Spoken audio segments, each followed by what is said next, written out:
ପ୍ରକୃତରେ ଆମେ ମଣିଷମାନେ କ'ଣ ସଭ୍ୟ ଶିକ୍ଷିତ? ଏ ପ୍ରଶ୍ନ ମୋର ପ୍ରତ୍ୟେକଟି ମଣିଷଙ୍କୁ। ବର୍ତ୍ତମାନ ତେଲେଙ୍ଗାନାରେ ଯେଉଁ ପରିସ୍ଥିତି ଚାଲିଛି ତାକୁ କେତେଜଣ ଆମେ ପ୍ରତିରୋଧ କରୁଛେ?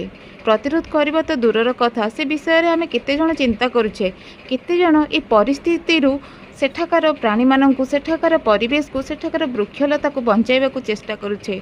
ଯଦି ଏପରି ପରିସ୍ଥିତି କୌଣସି ଧାର୍ମିକ ସମ୍ପ୍ରଦାୟକୁ ନେଇକି ସୃଷ୍ଟି ହୋଇଥାନ୍ତା କିମ୍ବା କୌଣସି ସରକାର କିମ୍ବା ଅନ୍ୟ କିଛି ମଣିଷମାନଙ୍କର ଜିନିଷକୁ ନେଇକି ସୃଷ୍ଟି ହୋଇଥାନ୍ତା, ସେହି ଉପରେ ଆମେ ସମସ୍ତେ ନିଜର ମତାମତ ଦେବାକୁ ନିହାତି ଭାବରେ ଆଗେଇ ଆସିଥାନ୍ତେ।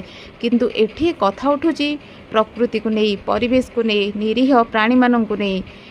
ଏମାନଙ୍କର ଜୀବନର କ'ଣ କିଛି ବି ମୂଲ୍ୟ ନାହିଁ? ଆମେ ମଣିଷମାନେ ନିଜର ସୁବିଧା ପାଇଁ ନିଃସନ୍ଦେହରେ ବୃକ୍ଷଲତା କାଟି ଚାଲିଛେ, କିନ୍ତୁ କାହିଁକି? କେତେ ଦିନ? ଜଙ୍ଗଲୀ ପ୍ରାଣୀମାନଙ୍କର ବାସସ୍ଥାନ ଆମେ ଉଜାଡ଼ି ଚାଲିଛେ। ଆମେ କେବେ ଚିନ୍ତା କରିଛେ ଯଦି ଆମଠାରୁ ଆମ ଘର ଦ୍ୱାର କିଏ ଛଡ଼ାଇ ନିଏ ଆମେ କେଉଁଠି ରହିବା, କେମିତି ରହିବା? ତାହେଲେ ଆମେ କେମିତି ଭାବିପାରୁନେ ଯଦି ସେହି ନିରୀହ ପ୍ରାଣୀମାନଙ୍କର ବାସସ୍ଥାନ ଟିକକୁ ବି ଆମେ ତାଙ୍କଠୁ ଧୀରେ ଧୀରେ ସବୁ ଛଡ଼େଇ ନେଇଯିବା, ତାହେଲେ ସେମାନେ କେଉଁଠି ବାସ କରିବେ? ଆଉ ଯଦି ସେମାନେ ପ୍ରାଣ ବିକଳରେ ନିଜର ଜୀବନ ବଞ୍ଚାଇବାକୁ ଯାଇ ଜନବସତି ଆଡ଼କୁ ମାଡ଼ି ଆସିବେ, ଆମ ପରି ଅମଣିଷମାନେ କ'ଣ କରୁଛେ? ତାଙ୍କୁ ଆମେ କ'ଣ ଆଶ୍ରା ଟିକକ ଦେଇପାରୁଛେ? ନା, ଆଶ୍ରା ଦେବା ତ ବହୁତ ଦୂରର କଥା, ତାଙ୍କୁ ଆମେ ମାରି ବି ଦେଉଛେ ଜୀବନରୁ।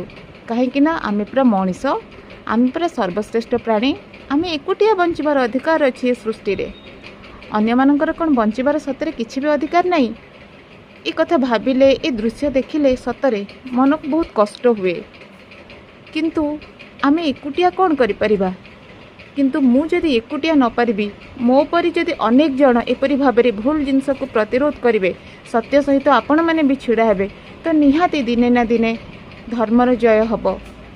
ଯେଉଁ ଜିନିଷଟି ଭୁଲ, ଯଦି ତାକୁ ଆମେ ପ୍ରତିରୋଧ ନ କରିବା, ତାହେଲେ ଆମ ମଣିଷ ଜନ୍ମର ମୂଲ୍ୟ କ'ଣ? ଯଦି ଭଗବାନ ଆମକୁ ସର୍ବଶ୍ରେଷ୍ଠ ପ୍ରାଣୀ ଭାବେ ଗଢ଼ି ତୋଳି ଏ ଧରାପୃଷ୍ଠକୁ ପଠାଇଛନ୍ତି, କିଛି ତ ଉଦ୍ଦେଶ୍ୟ ଥିବ। କିଛି ତ ଭାବିଚିନ୍ତି ସେ ମଣିଷକୁ ଗଢ଼ିଛନ୍ତି। କଥା କହିବାର ଶକ୍ତି ଦେଇଛନ୍ତି, ବିଚାର କରିବାର ଶକ୍ତି ମଧ୍ୟ ଦେଇଛନ୍ତି। ତାହେଲେ ଆମେ କ'ଣ ପାଇଁକି ବିଚାର କରିପାରୁନେ? କ'ଣ ପାଇଁକି ଭୁଲ ଠିକକୁ ଆମେ ପ୍ରତିରୋଧ କରିପାରୁନେ? କାହାକୁ ଏ ଡର, କାହାକୁ ଏ ଭୟ, କ'ଣ ପାଇଁ? ମଣିଷ ଜୀବନ ଆଜି ଅଛି, କାଲିକି ନଥିବ।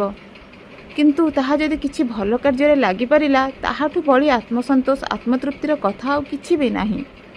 ଯେଉଁଟା ଭୁଲ ଆପଣମାନେ ନିହାତି ଭାବରେ ଅପୋଜ କରନ୍ତୁ। ଯଦି ଏଇଟା ଆଉ କୌଣସି ଜିନିଷ ହେଇଥାନ୍ତା, ଏଇଟା ଆମର ଟ୍ରେଣ୍ଡିଂରେ ଚାଲିଥାନ୍ତା, ହାଶଟ୍ୟାଗ୍ ଚାଲିଥାନ୍ତା।